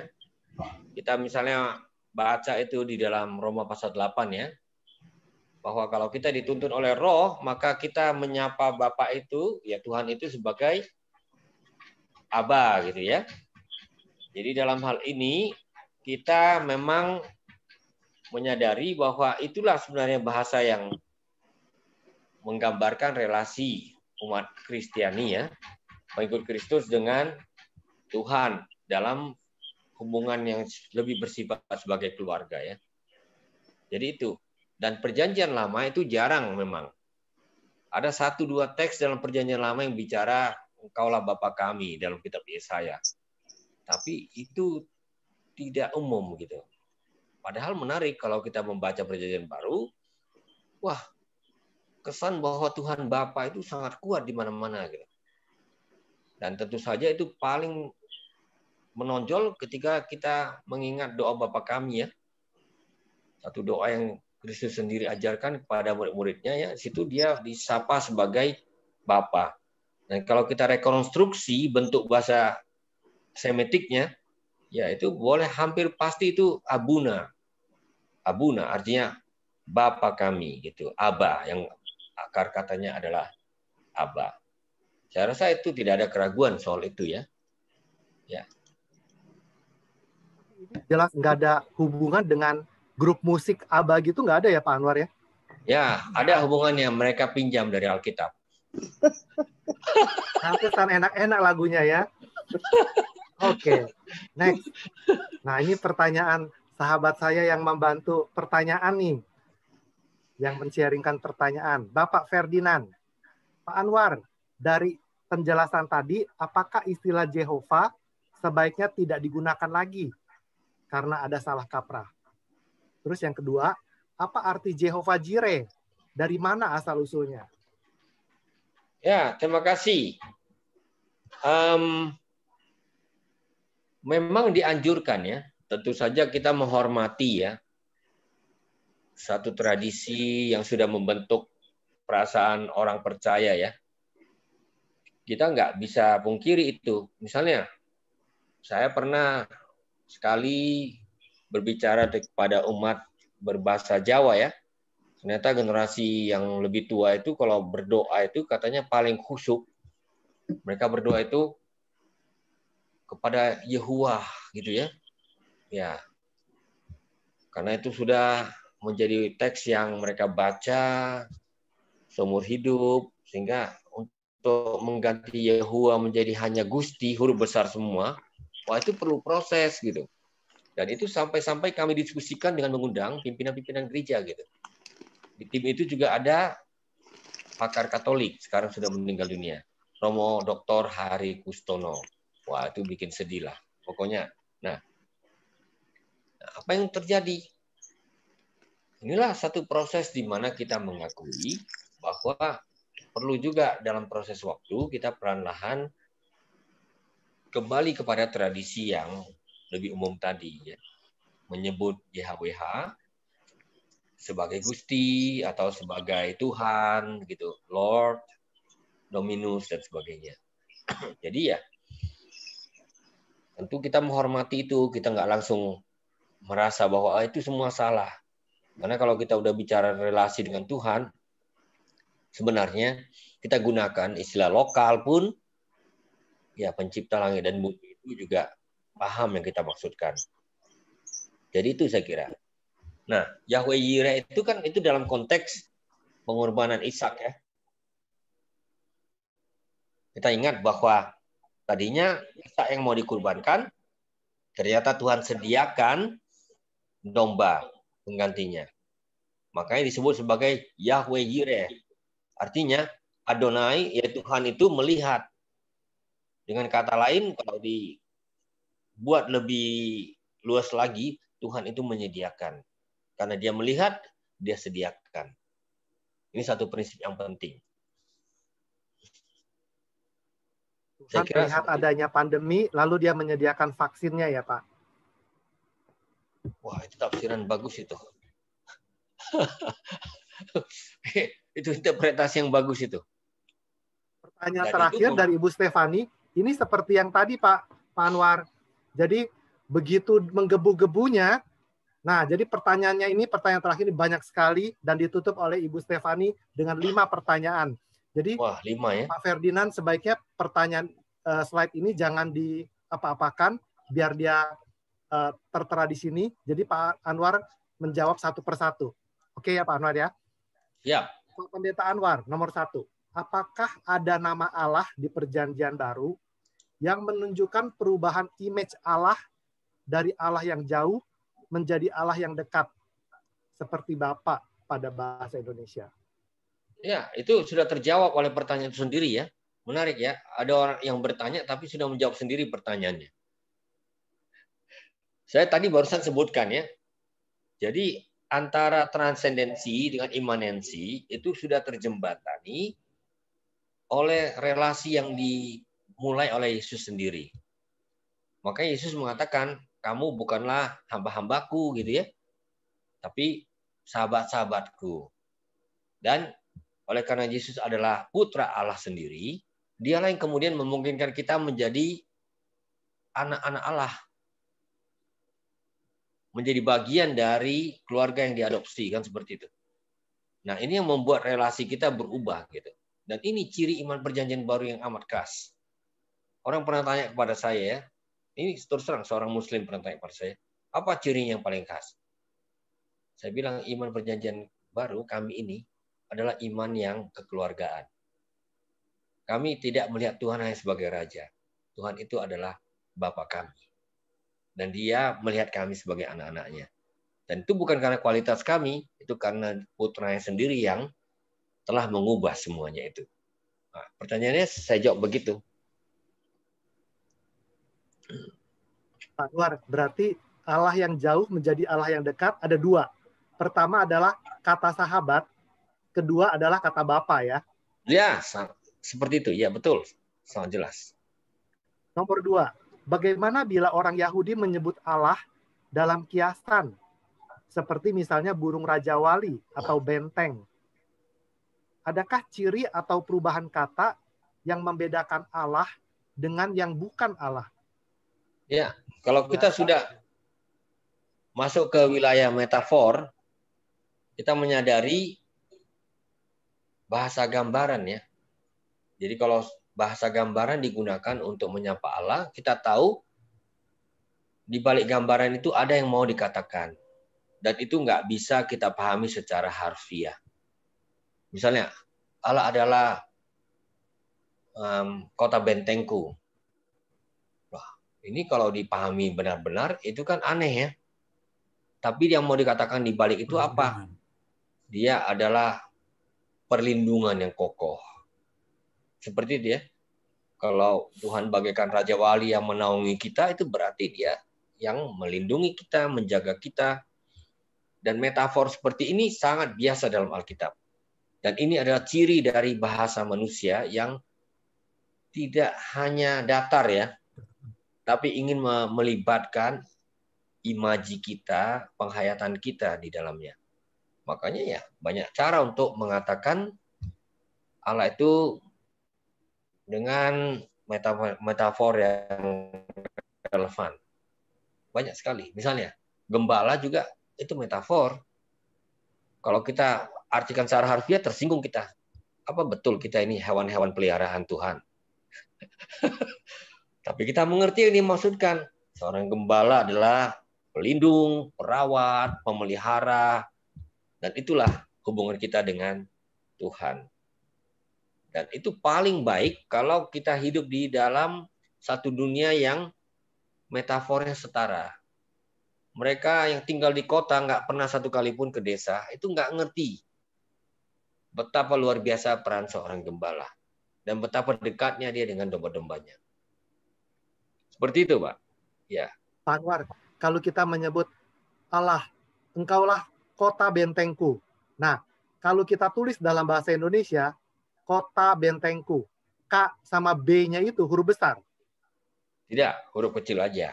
Karena itu kan tetap huruf metafor. kecil ya. Ya. Itu kan deskripsi. Tidak langsung menjadi julukan. Kalau dia gelar mirip-mirip dengan nama, ya tentu kita huruf besarkan. Pertanyaan dari Ibu Stefani nomor 3. Adakah nama Allah yang tidak diakui oleh Kristen atau Katolik? Atau aliran Yehova misalnya? Ada. Kata Allah sendiri, kalau Kristen Katolik itu diakui ya. Adakah nama Allah yang tidak diakui Kristen atau Katolik atau aliran Yehova? Saya coba berpikir ya. Apakah ada? Ini agak sulit saya jawab ini ya. Kalau itu sesuatu yang masih menjadi bagian dari tradisi kita, baik Kristen Katolik ataupun aliran Kristen yang lain, rasa-rasanya kita nggak tolak nama apapun ya. Tapi tentu saja itu perlu kita berhati-hati. Itu bukan berarti misalnya dewa-dewi yang disembah oleh masyarakat lokal itu langsung kita bisa sandingkan setara dengan Allah dalam Alkitab. Sebagai contoh, wah bagus juga, tapi ini tidak dalam konteks bahasa Indonesia ya. Ini dalam konteks yang saya tahu bahasa daerah dengan baik itu bahasa Batak. Sebenarnya pemahaman orang Batak tentang Allah itu adalah sebagai opung, sebagai kakek. Makanya mereka sebut sebagai Oputa Mulajari Nabulun.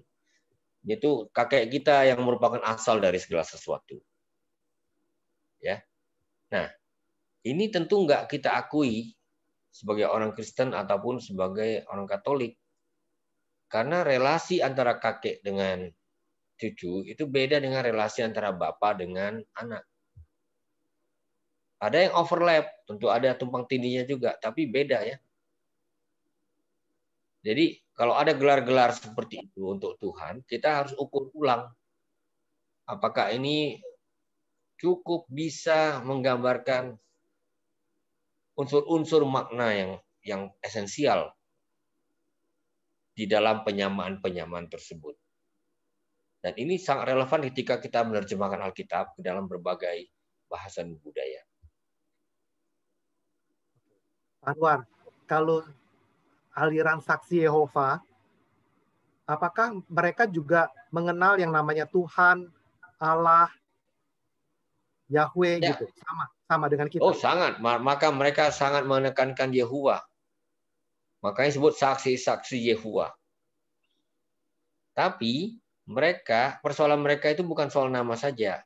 Mereka tidak akan mengakui Yesus Kristus sebagai Allah. Yesus Kristus itu ilahi, bersifat ilahi, tapi tidak penuh. Dan ini membuat kita jadi merasa bahwa mereka mirip dengan ajaran Arius yang sudah ditolak dalam konsili Nisea. Ya. Jadi Yesus itu adalah semacam ilah kelas 2 gitu. Dan kalau ini kita percaya, kita menyembah berhala. Jadi Trinitas itu adalah ajaran yang sangat penting. Saya walaupun ini soal biblika Alkitab ya, tapi saya kira tidak bisa lepas dari soal dogma.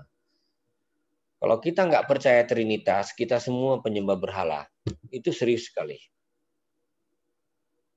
Karena Allah dalam Perjanjian Lama itu amat jelas. Satu-satunya tidak bisa disandingkan dengan apapun. Jadi kalau Yesus bukan yang ilahi itu, setara dengan yang lain, ya kita menyembah berhala. Dan saya tidak mau menyembah berhala. Kita semua nggak mau menyembah berhala. Oke, pertanyaan nomor 4, Pak Anwar. Kalau orang Yahudi tidak boleh menyebut Allah Yahweh, bagaimanakah menyebut Allah mereka berdoa? jika di dalam hati masih mereka menyebutnya sebagai Yahweh? Oh enggak, dalam hati udah, karena dari kecil sudah dilatih, mereka sudah tahu. Biarpun teks kitab sucinya itu bahasa Ibraninya memuat 4 huruf, mereka sudah tahu membacanya Adonai. Kalau tidak Adonai, ada satu alternatif lain, mereka panggil sebagai Hashem, nama itu. Ya, tapi yang paling umum itu Adonai. Nah, karena dari kecil sudah dilatih begitu, mereka nggak lagi mengada-ngada dalam hatinya gitu. Misalnya, oh, nah dalam hati terselip Yahweh atau apa gitu. Enggak. Mereka sudah begitulah yang mereka yakini. Itu sudah mulai zaman sebelum Yesus ya, bayangkan.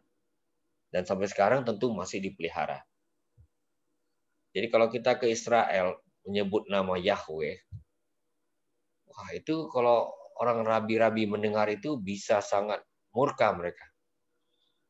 Ini orang-orang Goyim, tahu Goyim ya? Goyim itu mirip-mirip kafir ini. Yang tidak tahu apa-apa ini. Mereka anggap penghujatan itu kalau kita berani menyebut YHWH itu langsung.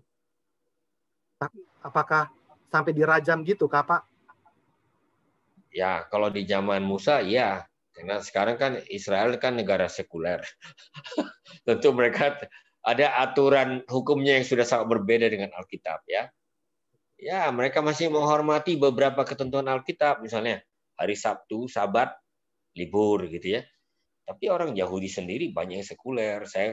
Ada teman saya di Universitas Ibrani yang bahkan ateis. Ya seperti itu. Ya oke. Ya.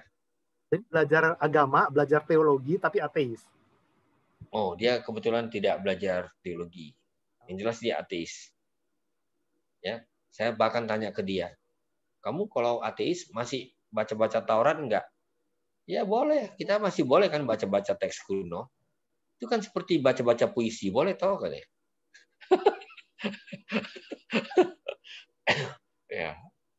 Bagusnya mereka jadi masuk tim Pak Anwar, ya, jadi penerjemah gitu kan, dia ahli bahasa Ibrani ya. Oke.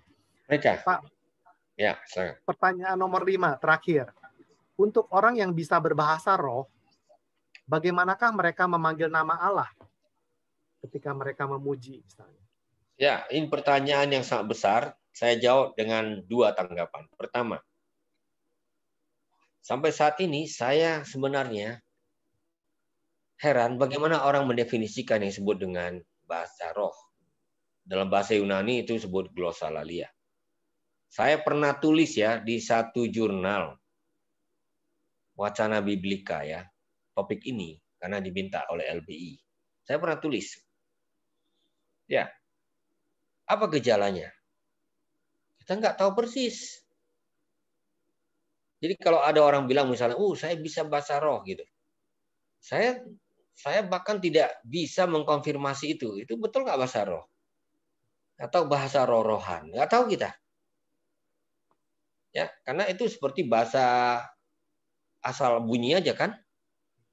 Nah, tentu kita nggak boleh buru-buru ya menilai gitu.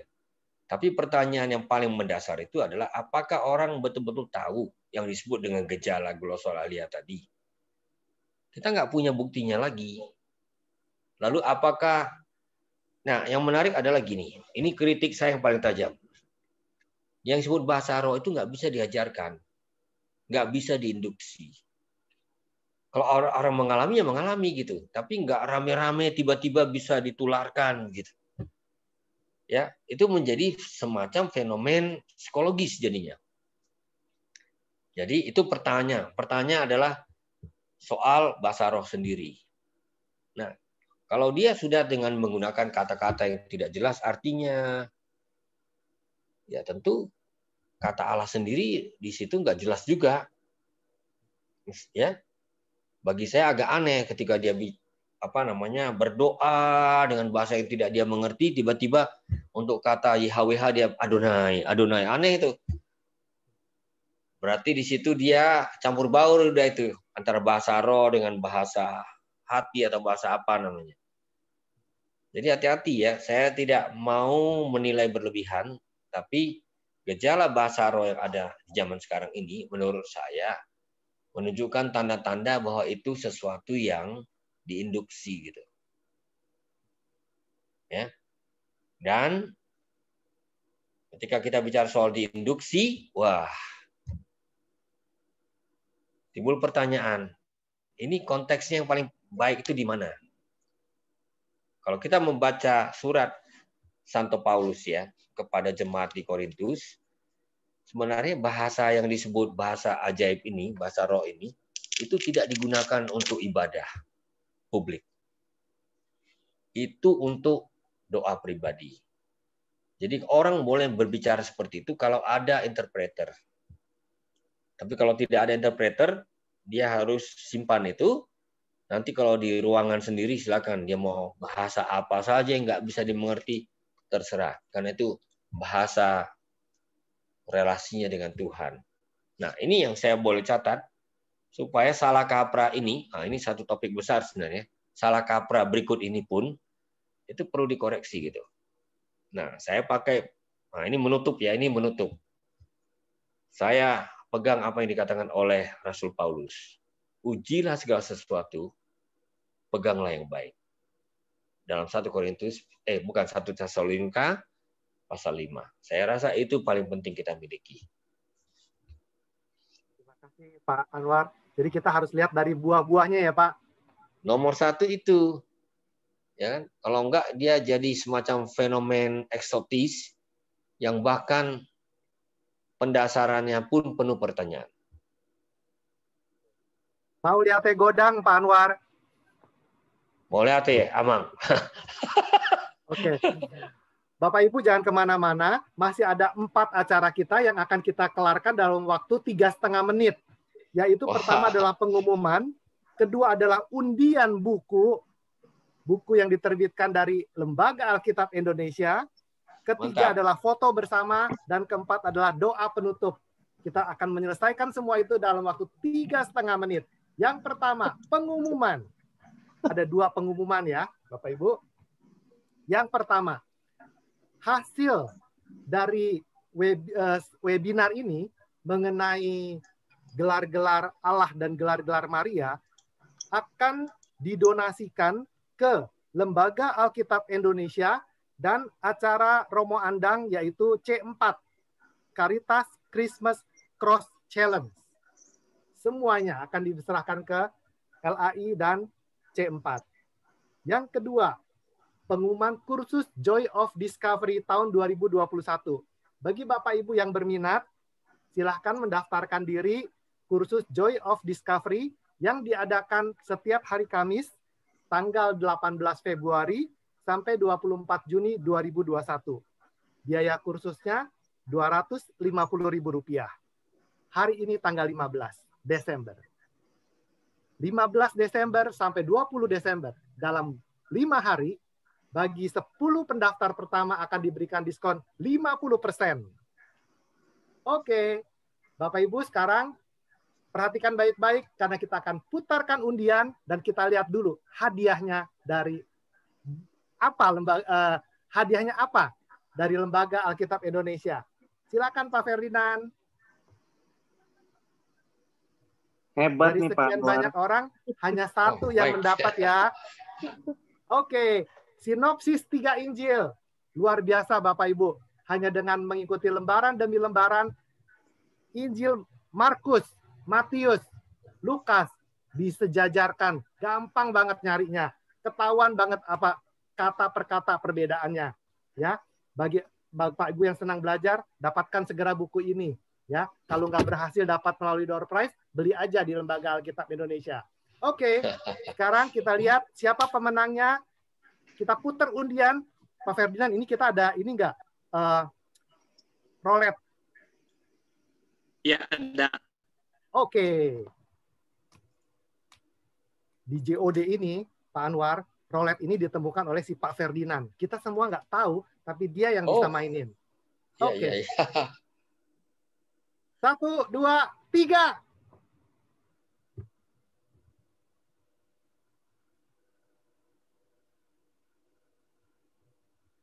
Ini kenapa nggak berhenti-berhenti ya? Oke. Ibu Indriarti Utama. Ada? Ibu Indriarti Utama jika ada di unmute ya. 2, Ibu Indriarti Utama. Kalau sampai 3 kita ulang lagi nih, gugur nih. Ibu Indriarti Utama, 3. Oke. Kita putar sekali lagi. Toilet. Hah? Ke toilet si ibunya? Enggak lah. Udah gugur lah dia. Ayo Pak Ferdinand, kita mainkan. 3, 2, 1.